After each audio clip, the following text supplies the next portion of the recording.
Meeting is to order.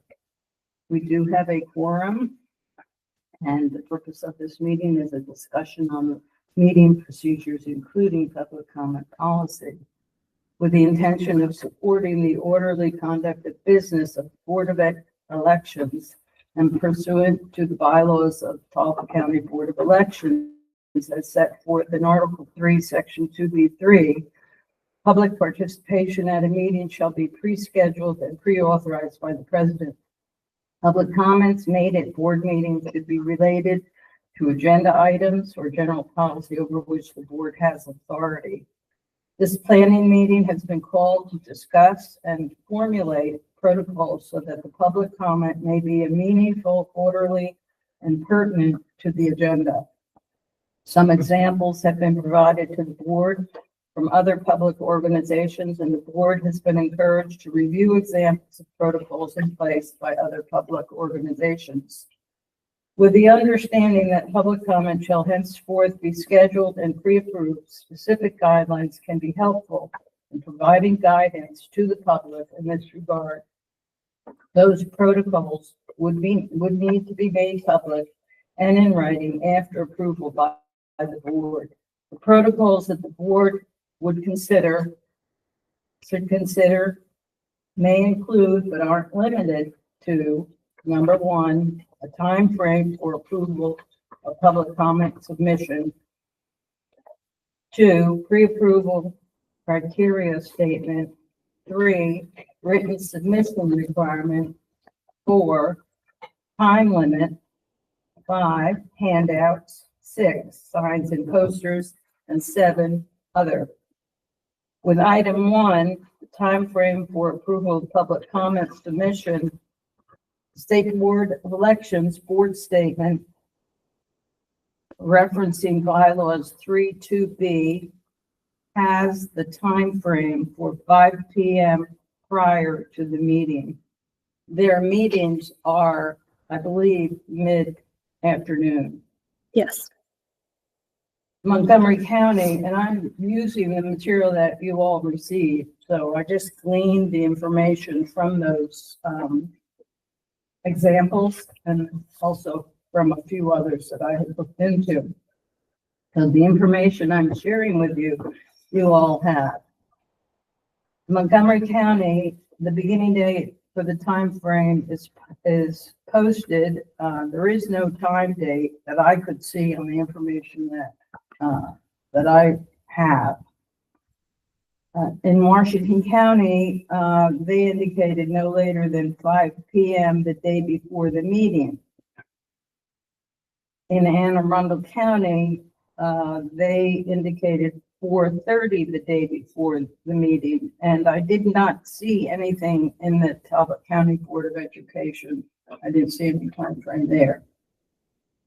What I'd like to do is go through these items that I'm suggesting that we review, and then go back and have a discussion on each of them, and perhaps come to some kind of consensus so that we can formulate a statement and vote on that statement at the next open meeting. Item 2, pre-approval statement. The members of the public, this is the statement that I believe the State Board of Elections has. The members of the public may address the board on any item on this agenda. Pursuant to 3.2b of the board's bylaws, public participation at the meeting must be pre-scheduled and pre-approved by the chairman. To obtain approval to speak at a board meeting, please contact us by email, and they give an email address no later than 5 p.m. the day before the meeting. Montgomery County uses a form that they provide online, and they have a instruction to either call or email. And Washington County and Anne Arundel County also suggest calling or emailing. Item 3, written submission requirement. The State Board of Elections statement is public comments for the board must be provided in writing and can be sent by email to the email address to ensure time for review. Written comments should be received no later than 5 p.m. before the meeting. I know I'm repeating myself, but sometimes they overlap these different items. Montgomery County speaker must provide a copy of their statement to be attached to the public record. In the Talbot Board of Education, apparently the only time allotment, there's a reference to if you were over the time allotment for full comment, then you can submit a written statement. And Washington and Anne Arundel, I did not see anything indicated about written submission. Number 4, time limit. I'm not going to go through the different examples because they all seem to follow a similar procedure, and that is a 3-minute limit. That seems to be the standard. Handouts. The reason I bring this one into discussion is if there is if this board agrees that we would require a written statement by the public, that written statement, and I'm going to ask the attorney to come in on this, indicates in the new open meetings streaming regulation that any documents be part of the public record. So that written statement would then become part of the public record, and it would offer the public that opportunity to have that in the public record. As far as handouts, there weren't many examples of what different organizations do with handouts, but from our experience, we've all been here 2 years and we've seen different scenarios. So sometimes the public gives us handouts. You don't know where they come from, what the source is, and I don't believe that those would be part of the public record. I think that it's be for the interest of the board members. But again, I'm going to ask the attorney to come in and talk about that because I'm not quite sure. So I had some questions that I've asked and would like answered, and those are: what's the distinction between the written comment statement and handouts? What happens? This is another thing that comes up. So if we have a time limit on when, or rather, if we put a limit on when the public comment statement is to be submitted for approval, what happens when the receipt and approval of that public comment is not within the 48 hours of the meeting that is indicated in the new streaming regulations? There seems to be a little bit of a question in my mind anyway there. And then, of course, the written public comment attached to the record, and the question about handouts. So do you want me to? Yes, Yeah, please. okay. Thank you. So the new election law 2208, as Susan stated, requires that each local board make publicly available on the website the open meeting agenda, a summary of any final documents, written testimony from the public, and other materials that the board will vote on at the meeting 48 hours before. So your policy will have to be that written comments come in at least 48 hours prior, and I would argue 72, if not more than that, so that staff has the time to get the comments, put it in the agenda packet and post it online to meet that 48 hour. And then any written testimony that would come in after the 48 hours or even at the meeting would have to be part of the next meeting agenda packet because they've missed that 48 hours. Handouts you could treat differently from written testimony if you wanted, and those you wouldn't have to make part of the posted packet online. But we want to have a distinction in these guidelines that you come up with between written testimony and a handout, just so that the public is aware and so that staff knows what needs to be part of that packet 48 hours ahead of time and what is simply given out at a meeting. Something else is you could not accept handouts You don't have to accept handouts if you don't want. They could not be part of the board's exception. The staff could accept them and keep them in the office, I presume, if that was something that you wanted to do. But I don't think that the written handouts, to answer your question, have to be part of that packet that's posted ahead of time, and it couldn't be because you wouldn't receive them timely. So I think it's more of a question of, do you as a board want to accept handouts from the public at meetings? Or do you only want to take testimony? Does anyone have any questions on that in particular? So Go back over all of this. I have a question, And the director. a kind of a clarification. So are you saying, how do you determine what, if someone submits something in writing, how do you determine If it's testimony. if it's testimony or if it's agenda driven versus comments that are not related to the function of the board? So that's what the board, as part of this discussion, is going to have to decide for written testimony. Are you going to limit it to topics related to the agenda? And if that's going to be in your policy, then you're going to have to give the discretion to the director to receive statements from the public or information from the public. And she is going to have to make a distinction as to what is intended for the board and what is intended for the office. But I think as part of your policy, you should require that anyone submitting written testimony is going to have to distinguish that on their submittal. It's going to have to say to the board written testimony to make clear everything else.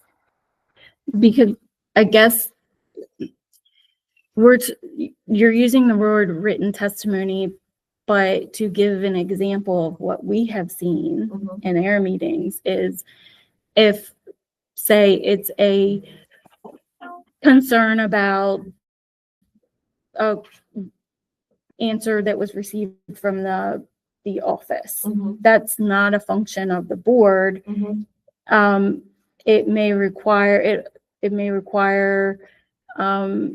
fall into a category that is possibly closed meeting material versus open meeting material.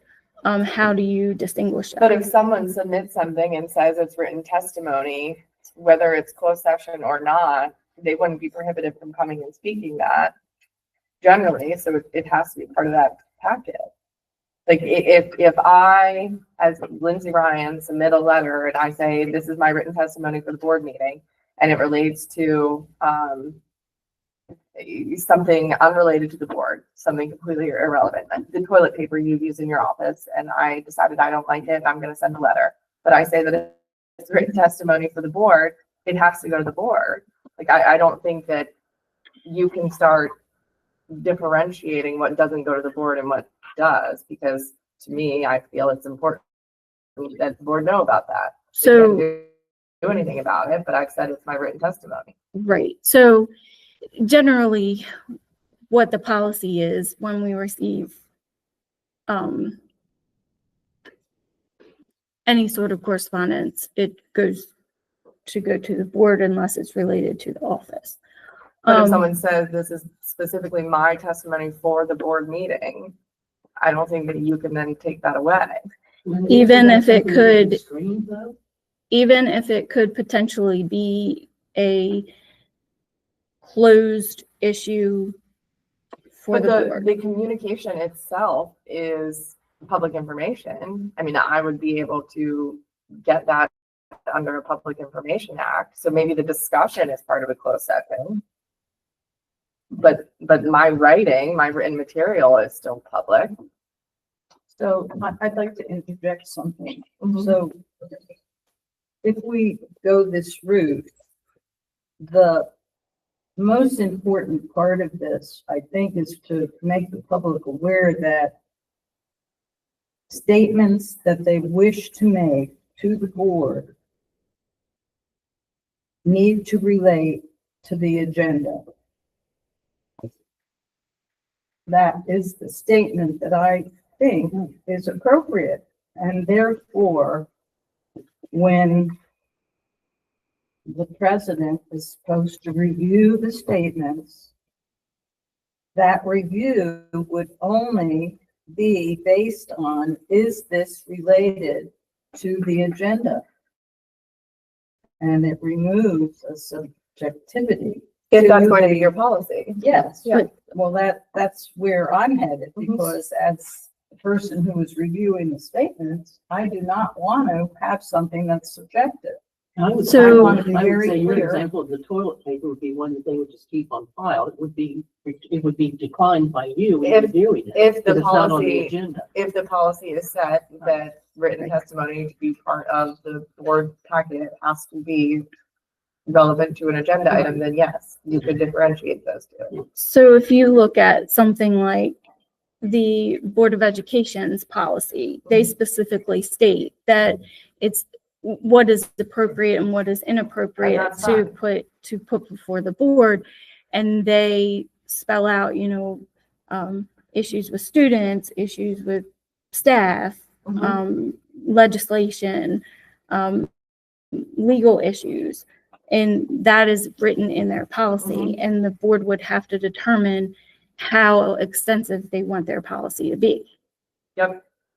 So that's why we're here, to decide these questions. And that is a good point and essential to what we decide. Question. Yes. Would the person or organization that would submit, what would be determined as not, person to the agenda, would that person or organization be notified? That's something that we would have to decide. Is that part of what our protocols are? If you submit something, will you get a response? And what will the response be? And we have a time frame again to consider. I think in the last state board meeting, it was mentioned that they had 30 days to respond to the individual who was speaking at their meeting. So if you wanted a policy like that in place, you certainly could do that. So are you saying that the 30 days from the state is whether the person is granted permission to have their statement read or denied?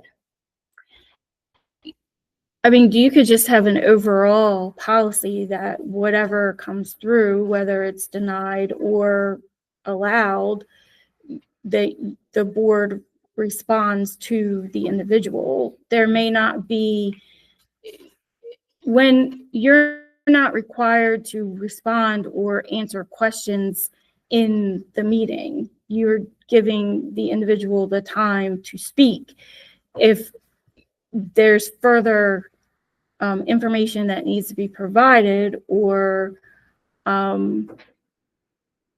then at that point, the board can respond, and you could have the policy of 30 days in place to respond. That again, as I said, would be a decision for you to make as far as how extensive you want your policy to be, but that would make you responsive to anyone who puts in written comment for a board meeting. Can I make an observation? Yes. What I'm hearing is the state policy, which makes sense because they're dealing with constituents throughout the entire state. So it does take more uniformity, or for them to submit their questions or their comments they make. But we are an entity ourselves, Talbot County, and we are a small county. I don't think we have to be quite as regulated. We're discussing the policy as to where it's going to go, and I think rules are good. But I think we don't have to be quite as strict with the rules as you're reading them here. And That's the only thing that I see right now. We can answer things a lot quicker because we are smaller and we're only dealing with our voters here in Talbot County. We're not dealing with statewide questions. I would tend to disagree with you in that statement. When a third of your meeting is being taken up by public comment, that is hindering your meeting to move forward with other business. So you're looking at your time to deal with the agenda, which is your business Well, we, at hand. as it stands right now, we allow public comment, but we do not comment on it in that meeting. And where does it get commented on? Because people get up and say what they have to say, and there is not a dialogue back and forth. We set that policy months ago. So it doesn't impede how long it doesn't impede the meeting or how long, because the public is allowed to say what they have to say. And remember, the public are our bosses. You know, this is government. This is public. Your meeting, open meetings are a means for the public to observe. It doesn't afford them a right to participate. So they're here to observe you do your business. Yes, we do have the means for people to have public comment on the agenda, Right. but what has happened is the board has not had any structure to that, their meetings, and it's laid out for you in your bylaws.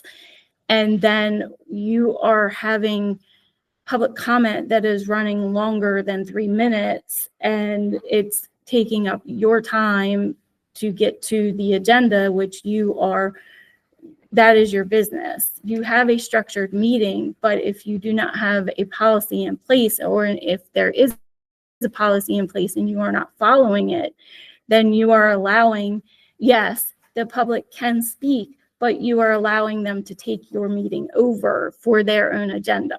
I understand what you're saying, but we kind of corrected that. Not kind of, we did correct that because we allow public comment.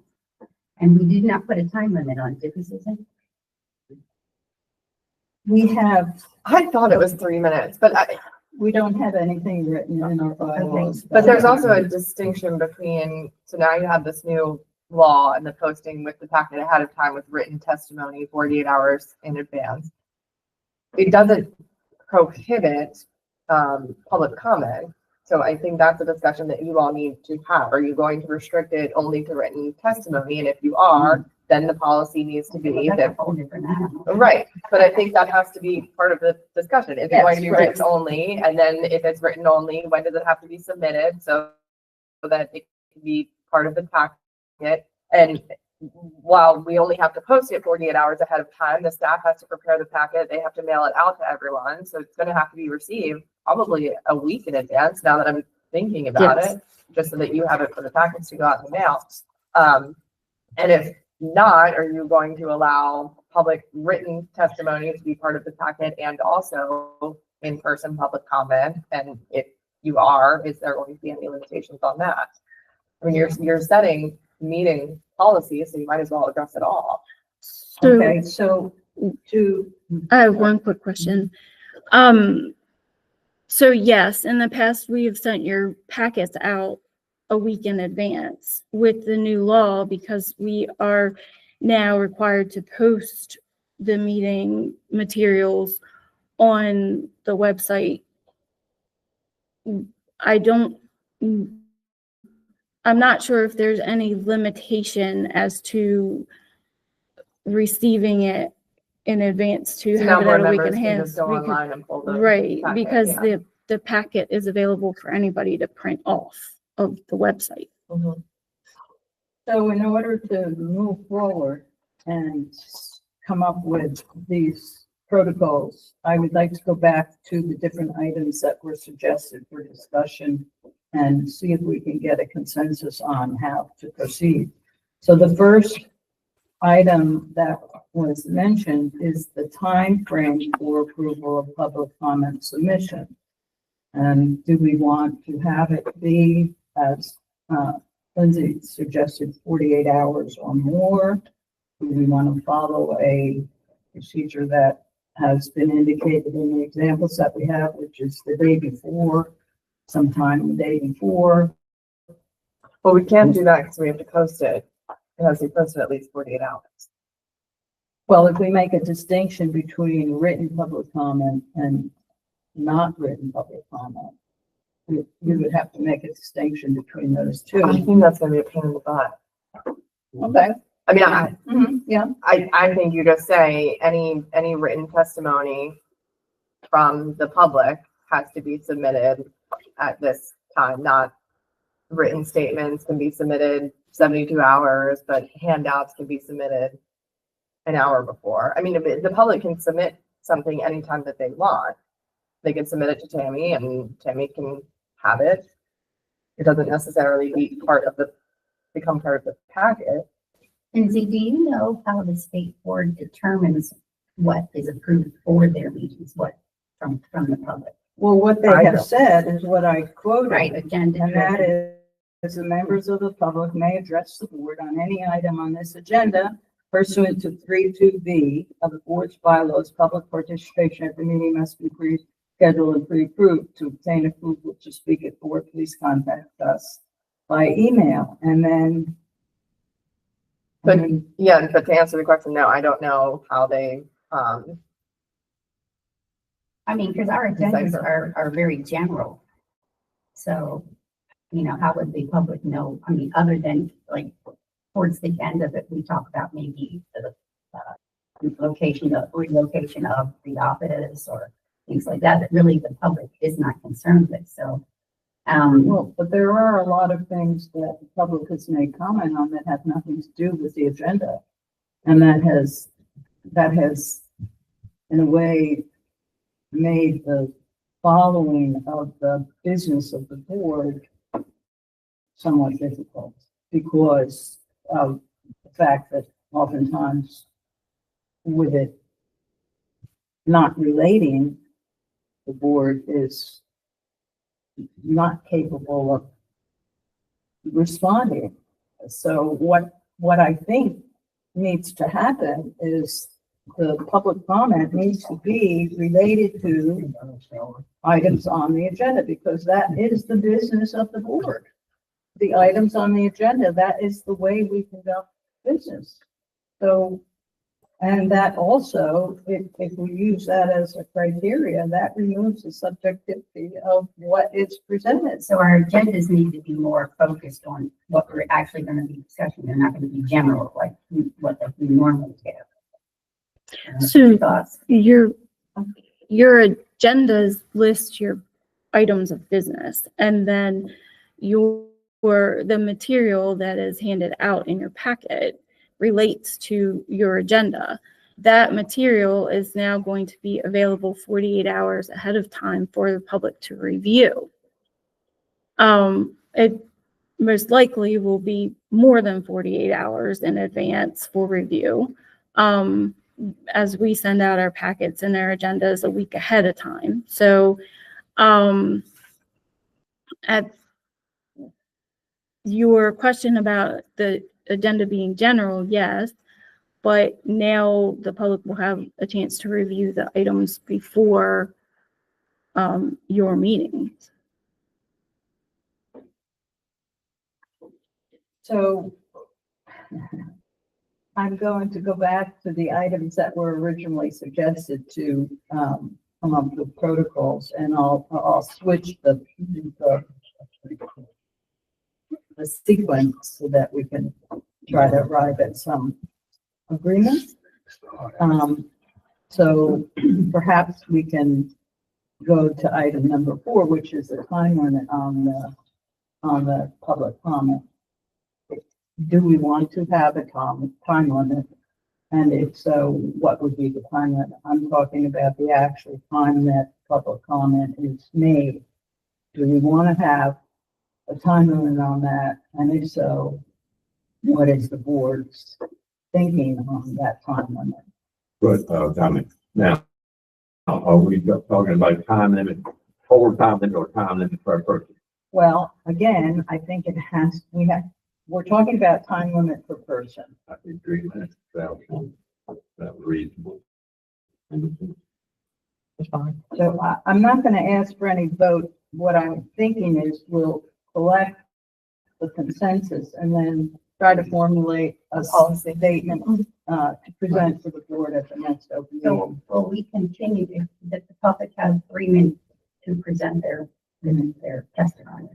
Will we be addressing it then at the meeting or will we be addressing it later? Or I So- think how will that work?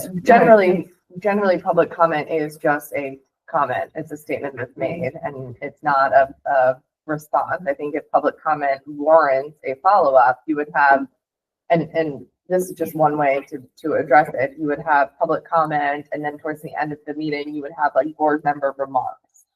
And then in your board member remarks, if one of you thought, you know, so-and-so during public comment brought up an interesting question and I would like to follow up on that at the next meeting. That would be a way that you could address it. Yeah, I don't think, I mean, we do make a statement to the public at this point, and it seems appropriate to conclude that statement in, and that is the public, we give the public the opportunity to make statements. We have agreed that we want that to happen. Whether we respond to a public comment is not a requirement. We are not required to respond to public comment.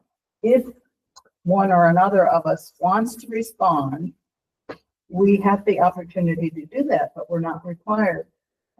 But I would caution you against kind of systematically determining when a public comment, when a person comes up and comments, you know, I shout out a response. Like you want it to be uniform. So the uniformity is that nobody responds. And then if one of you later wants to follow up, you can either reach out to the director after the meeting and say, you know, that person brought up a good point. I'd like it addressed at the next agenda, or I would like you to follow up with them. Then you could certainly do that. Okay, so I'm gonna put you on the spot That's fine. and ask you to formulate a statement of what you suggested if the board has, if the board is agreeable to what Linda Yeah. is suggesting. Because then otherwise, if you have board members responding during public comment when they want to, you're then kind of being selective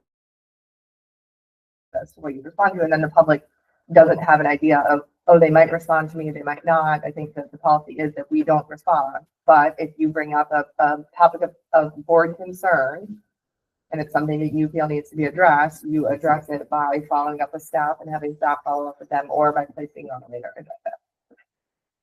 agenda.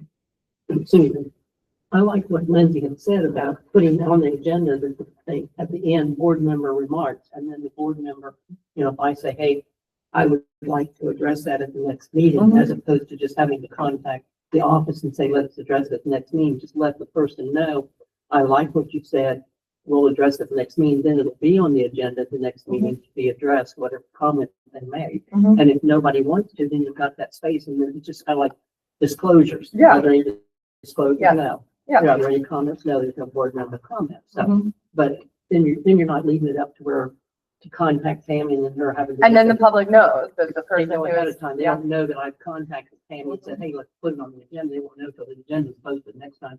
They'll know at the end of the meeting that I You're gonna asked for it follow to be put on the agenda the next time. I mean, that's just my opinion on your comment about that. So is the consensus that we have a 3-minute limit and that at the end of the agenda, there be, do you have something that you want to say? I'm sorry. Okay.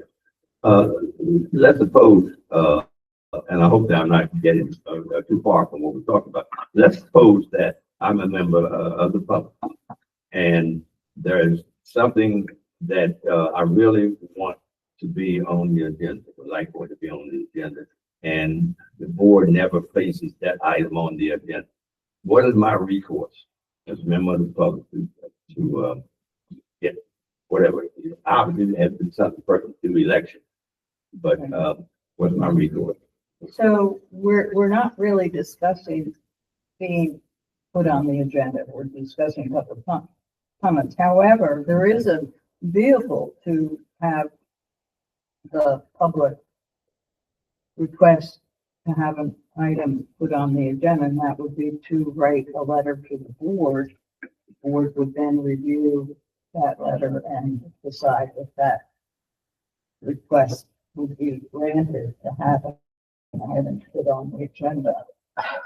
But then you get into, so a member of the public is emailing the board and saying, I would like this to be an agenda item, and then you're discussing that by email to decide whether to No. make an agenda item. No, or we just- wouldn't discuss it, please, so that we don't do things like. Right, so, No. so then how does it Have to get on the agenda. become on the agenda? I think that would go back to this, where the submittal of public comment or testimony to the board prior to a meeting, then the board would then have to determine if it is an agenda item versus a public comment item. Well, and I think that's where you go back to, if you have that board remarks at the bottom and you all know as part of your board remarks, you would then have a discussion of, this came in, you know, ahead of the meeting as written testimony, and it was a request to be placed on the agenda, or we received this information ahead of time. You're then having the discussion to determine as a board whether it warrants being placed on an agenda or not. I mean, I don't know that you want to give the public the right to ask to be on the agenda, because you're setting your business, the staff is setting things on the agenda that are relevant to your duties. I think what you have to be cautious of is you are a board that acts in a nonpartisan way. When you start opening up to just accepting items to be put on your agenda, you then have the potential of your business not to be nonpartisan business and not related to the duties of the board.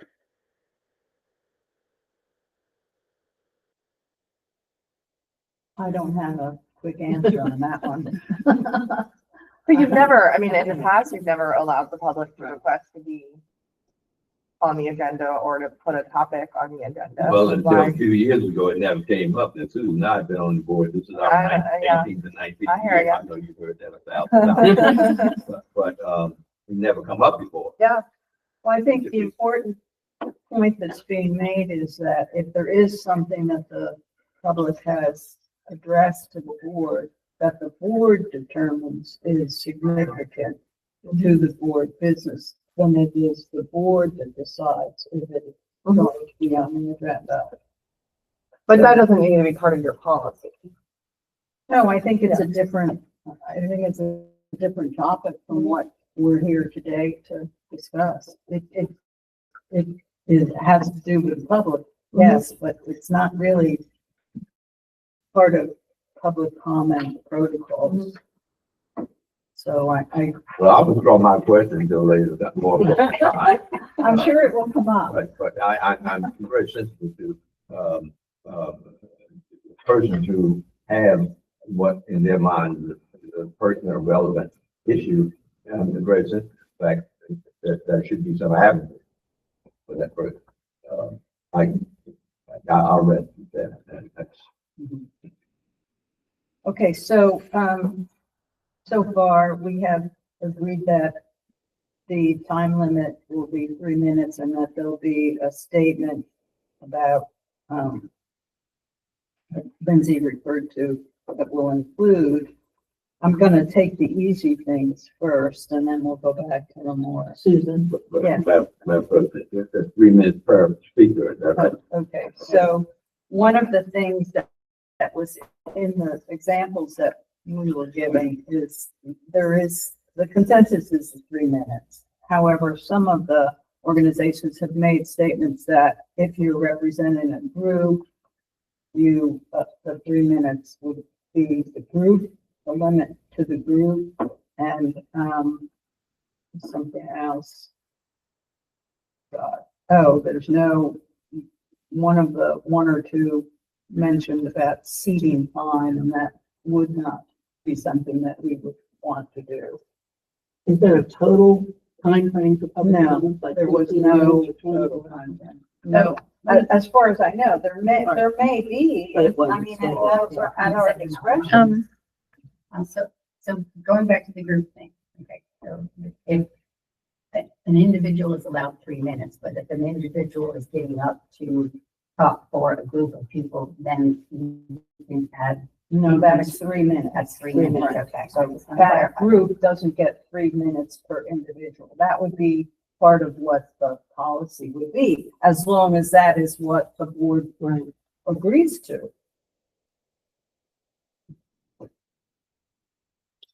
So was there any other discussion on that item? No, are we going to decide where in our meeting the public can speak? We've already done that. Well, So we're going to stay with that. Yes, we're Okay. gonna stay with that, because that's part of the bylaws, that's part of the format. That is something that we have already addressed, so we're not gonna go back and rehash that. I don't see any reason to do that. So as far as, handouts, I wanna, again, make a distinction between handouts and, the documents that the public is submitting as the statement and the differentiation between the two. So is the board agreeable to having any handouts by the public be given to the staff, but not made part of the public record?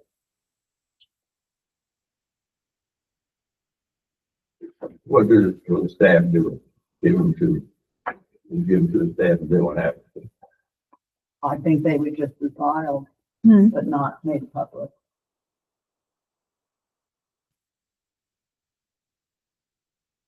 So, if, for instance, one of the gentlemen here has a handout, and they want to give it to us, they have to do it ahead of time, and it's determined whether it's pertinent or not.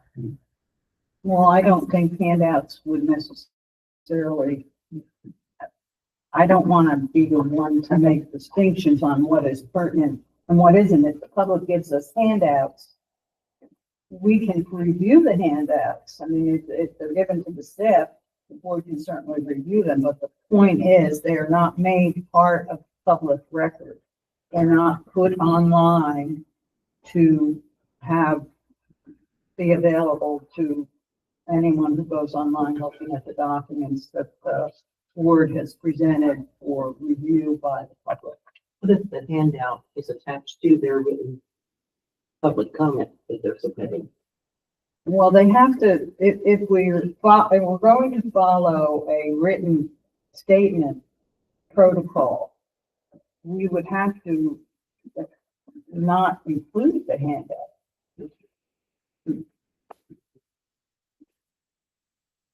So if somebody wanted to actually include in a handout, they would have to write it into their written statement.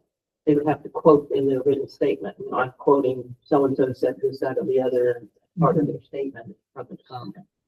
If that's what the public chooses to do as a public statement, taking into account they would have a 3-minute limit.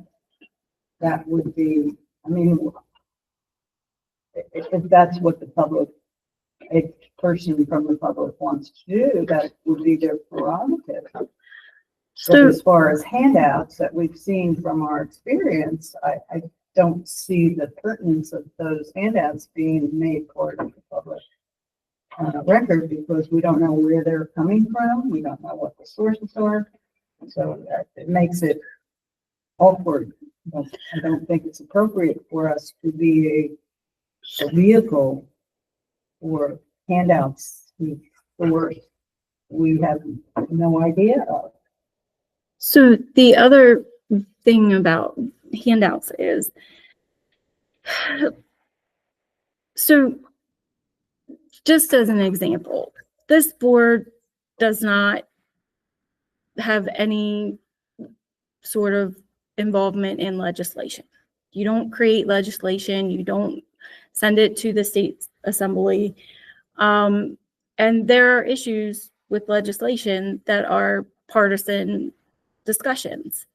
So if one group comes in pushing a piece of legislation, number one, it's not a piece of business that the board would tend to. It would have to go to a state legislator who actually puts that legislation in. Because typically this board does not take any stance on any legislation.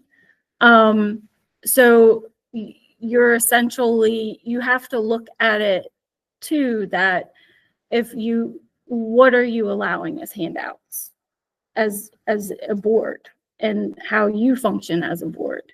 Because then you're potentially then advertising one side of an argument that's really not the business of the board to be involved in.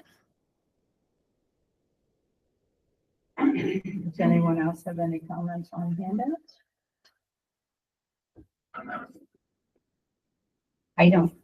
I'll go back to what I said at the beginning. We're not a large group. We're a small county. We have constituents that deal directly with us. I think we're turning the public off by being this regimented. I don't think it needs to be that way. And in terms of what Kevin just said, we do act nonpartisan, but there are partisan issues that are covered in election law. And we're the board, we have to address that.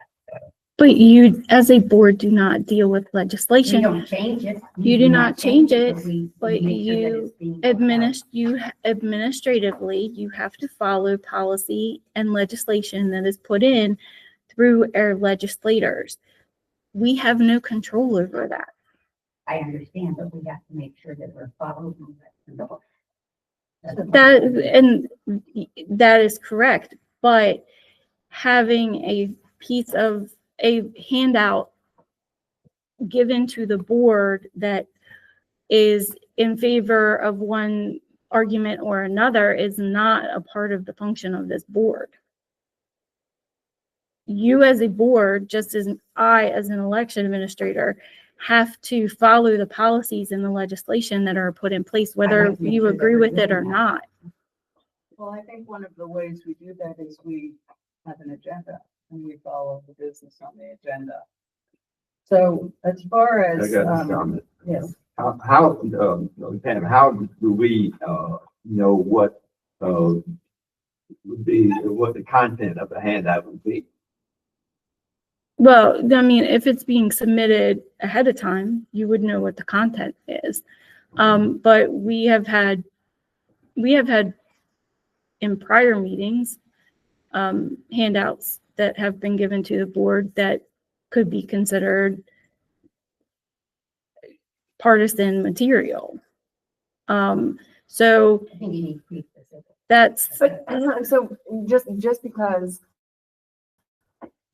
someone from the public comes in and gives a handout, it doesn't have to be made part of your meeting packet. It's just a handout for the board to take and leave. I think we're like way into the weeds on that. I don't think you want to have someone come in and hand you something, and during the meeting, you look at it and say, no, thank you, I'm not going to put this part of the agenda. If someone comes and brings a handout, you take the handout, put it in your bag, put it in a trash, do whatever you want with it. It doesn't need to become part of the meeting packet. What goes in the minutes of your meeting is the testimony that is received and discussions that occur during the meeting. It's not handout. or I just think it's important that the public be made aware of what the distinction is between the public comment that they're making and any handouts that they may provide, that the handouts are not going to be made part of the public record. Okay. That's what I'm doing. But they can still give it to us to make us aware. Yeah, I mean, yeah, that's the prerogative of the public. And there is an advantage also, I mean, I'm going to go back to, so I one more thing that wasn't introduced in the beginning, but I want to mention it because it's signs and posters, and we've not had any experience in responding to signs and posters.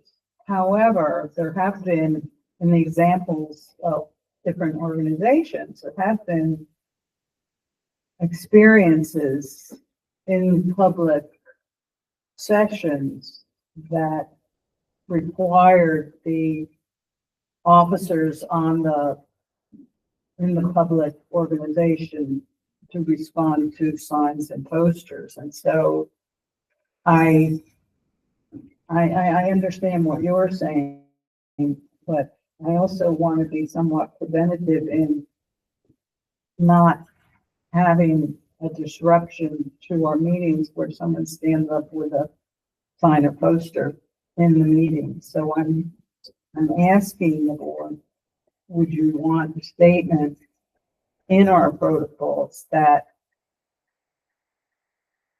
tells the public?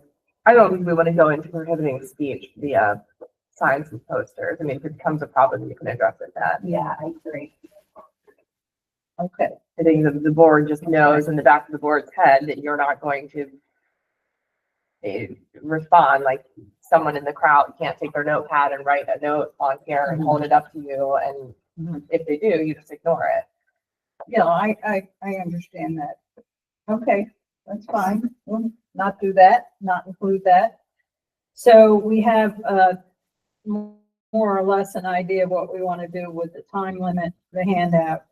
I'm going to go back to the item number 3, which is written submission. And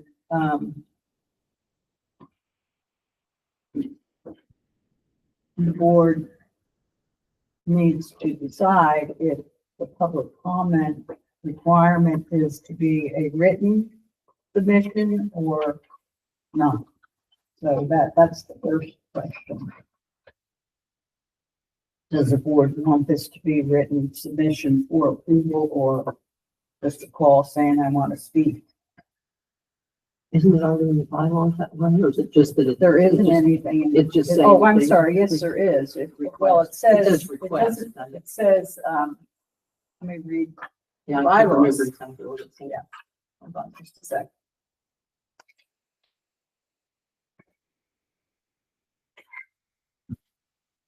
So right now you're talking about limiting people that want to speak during public comment have to call ahead of time to ask to speak during public comment.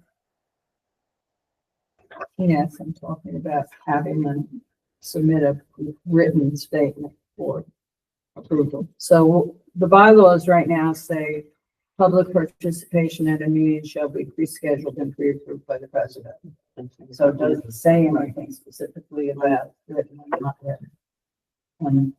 So the state requires it to be written. Some other organizations don't, and some do. They do it by email.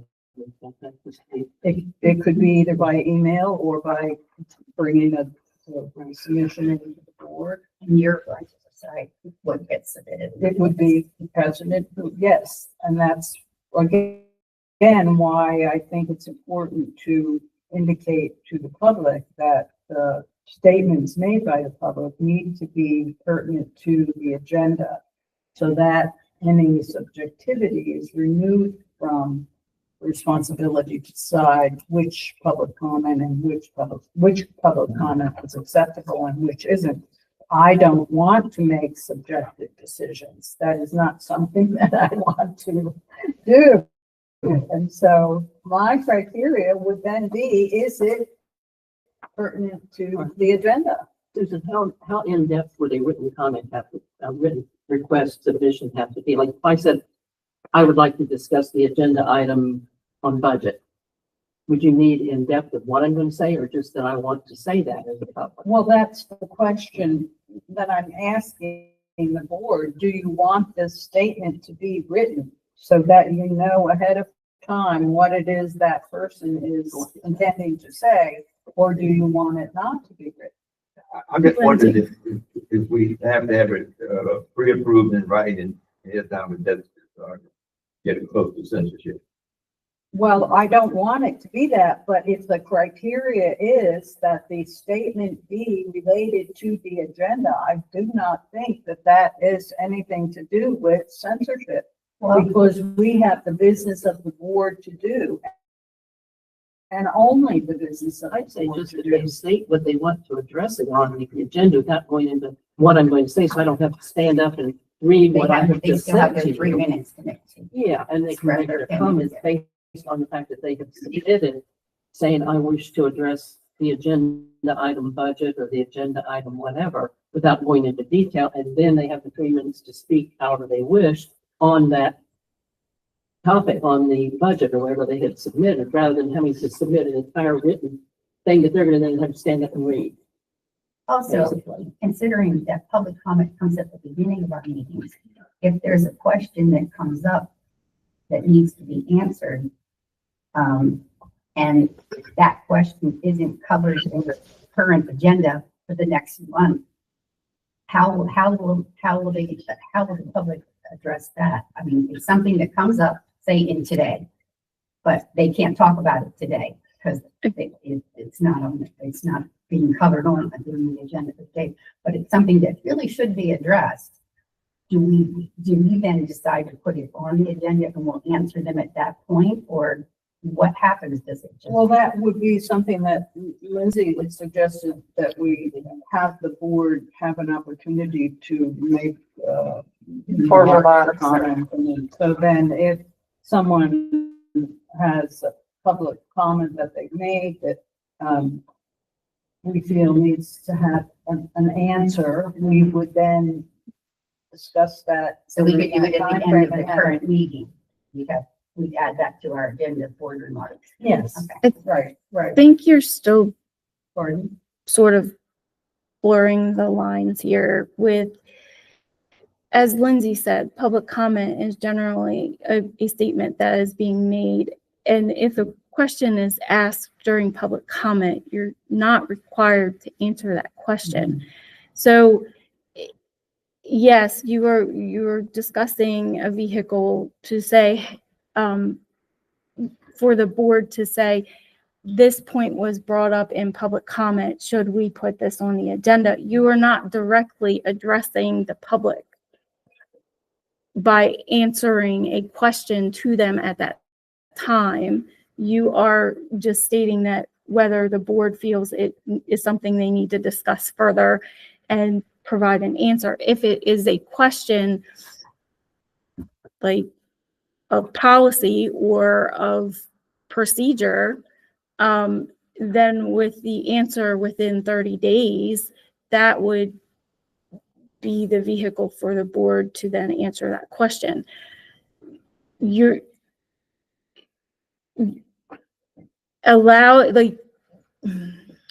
stating it as if you are answering the question right then is then again creating a question and answer session in your meeting, which is not what your meeting is for.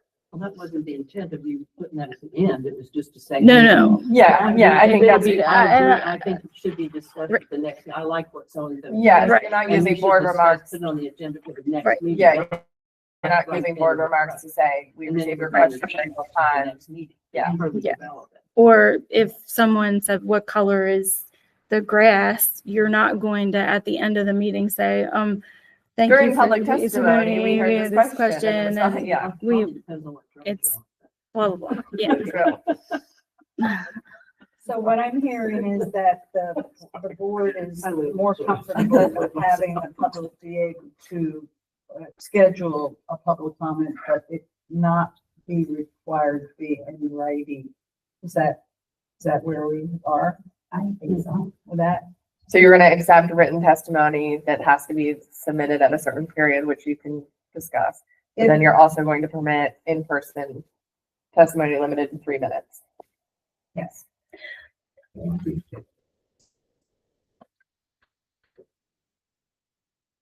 And if the individual during their public comment in person goes off on a tangent, then the president would have to use discretion to politely interrupt and advise the person that it is not relevant to the agenda. Well, we're hoping that that is eliminated. Yes. But that is how you would regulate.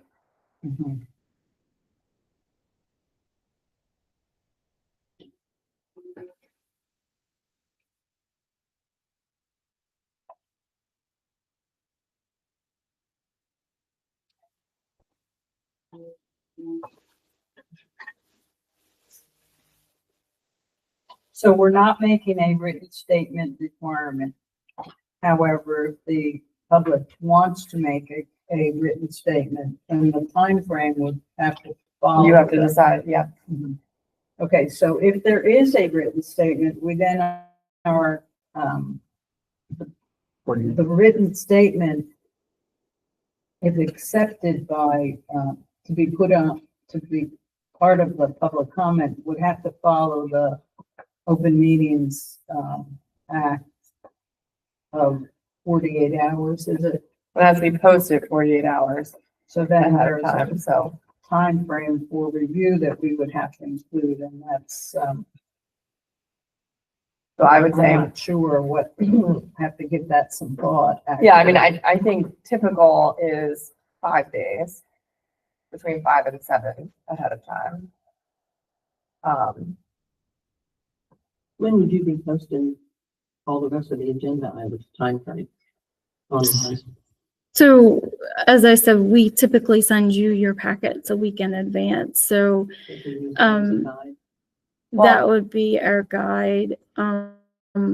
But if you're affording the members of the public more time to get testimony in, then it would still fall within the 40. We have to have it posted within 48 hours of the meeting. You also want to give the public, like, I guess you're gonna have to post the agenda by itself first and then the packet Yes. at 48 hours, Yes. because then the public can see the agenda and make their comment. So the agenda would be like, say, 72 hours, and then the packet would be at 48 hours or something. I guess. So this is kind of new for us. Mhm. We're gonna possibly have to adjust something, but if we can start out with something that seems like it will work. So the 5 to 7 days on the written comment should give us time to. Yeah, as long as the agenda is posted in advance enough that the person can see the agenda and then make their comment. Because if you're Right. limiting written testimony to agenda relevant items, how are they going to know Mhm. what's on the agenda? The only issue would be that anything that is posted 48 hours before the meeting, the board would then have to be aware that they need to review their packets online before, or print from online information before the meeting. At that point.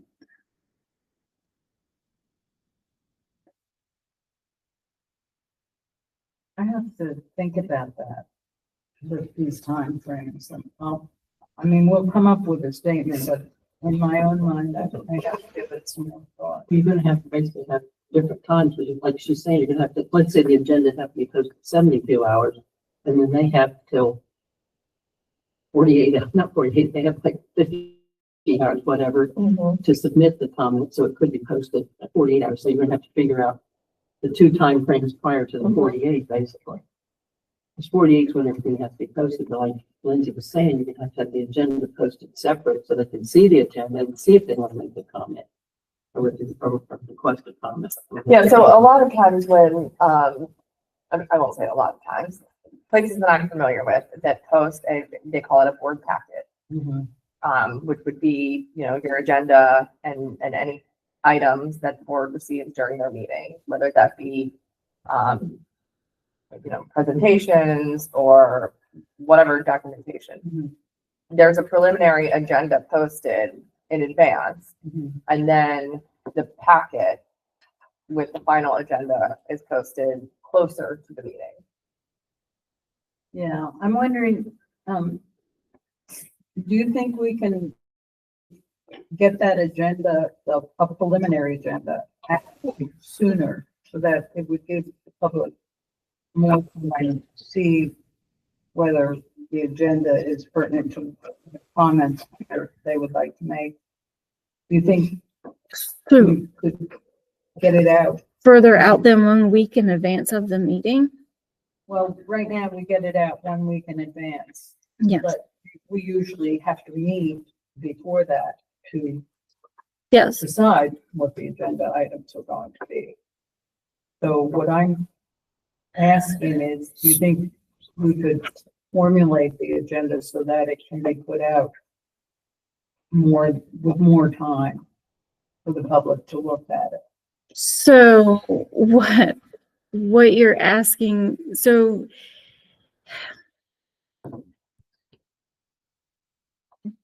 your, I don't. that would mean that as soon as we have a meeting, your next agenda would have to be set close to within 1 to 2 weeks after your next meeting. And then that would provide 2 weeks out for viewing from the public. Right. I don't know that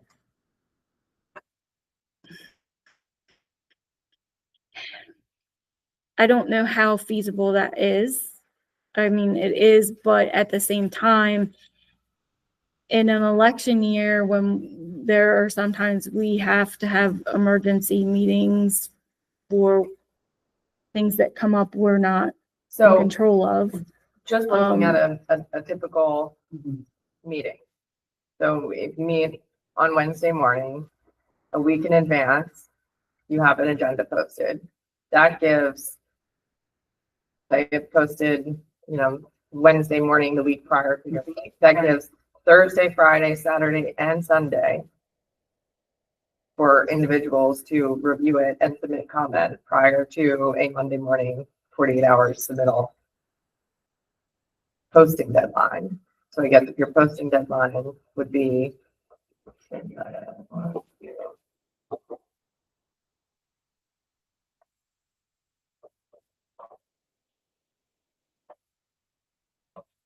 I want you to have to review anything on a Sunday. The latest you would review it would be a Monday. Because by Tuesday,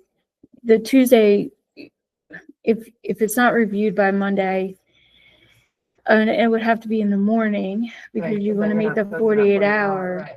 So your actual deadline is the Friday before That's what I was- the meeting. Yeah. And Um, you're posting an agenda Wednesday morning, so it gives all day Wednesday, yes, all day Thursday, yes, and then submit Friday. right. Well, you could even back it up with a day or so, couldn't you, as far as posting the agenda, because it was Wednesday, could it be the Monday? I mean, if you felt they needed more time. I mean, you don't need to post it 2 or 3 weeks ahead, but if you thought people needed more than just 2 days to do it. If it has to be reviewed by Friday in order to meet the 48 hours. That's up to you, yeah. Unless the 2 of you that meet on the agenda, right? Well, the good thing is this is not an election year. We have time to. fill Yeah, out the that's funds. right. Absolutely. Right.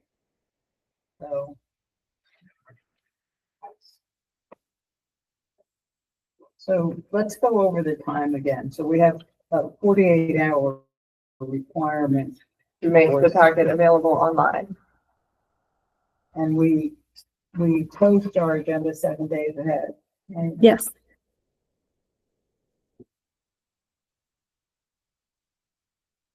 so that gives the public So Friday. 3 days. Yeah, I mean, if it's posted Wednesday morning, then they have Wednesday, Thursday, and you could have a Friday cutoff of 3:00. But then you, as the president, I guess the policy is going to be that it has to be related to relevant agenda items, have the weekend to review. You get the packet posted Monday morning.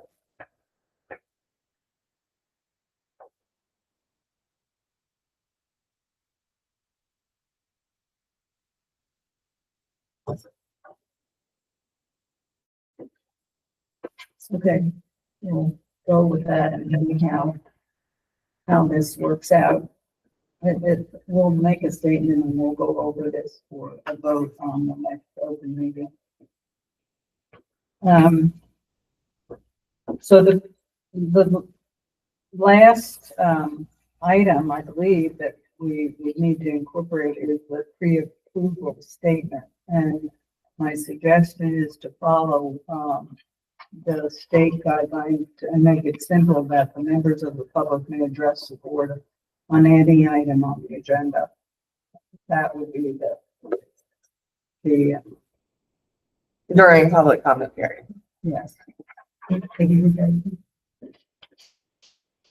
members of the public may address the board on any item on the agenda.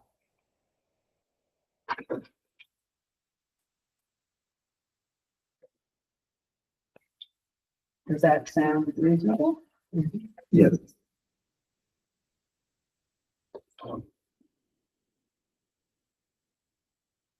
You said we were gonna come back to number one, time frame. But did we actually resolve that with the last comment we made? I think so. Friday afternoon's the middle for now.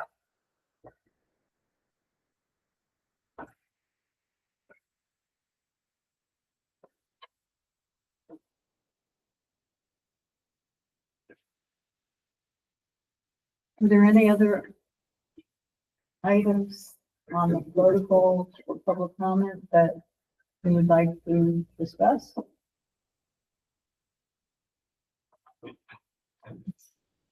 There may be some things that we change or add. This is all new. And so I think it's a work in progress, but hopefully this will be a benefit to the public and we are conducting our business.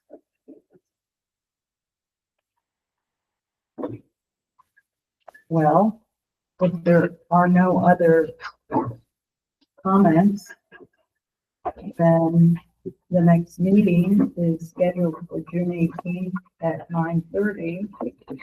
We will be having a closed session for personnel reasons. And I think that's all. Is there a motion to adjourn? Madam President, I move for adjournment. For a second. All those in favor? Uh, The meeting is adjourned.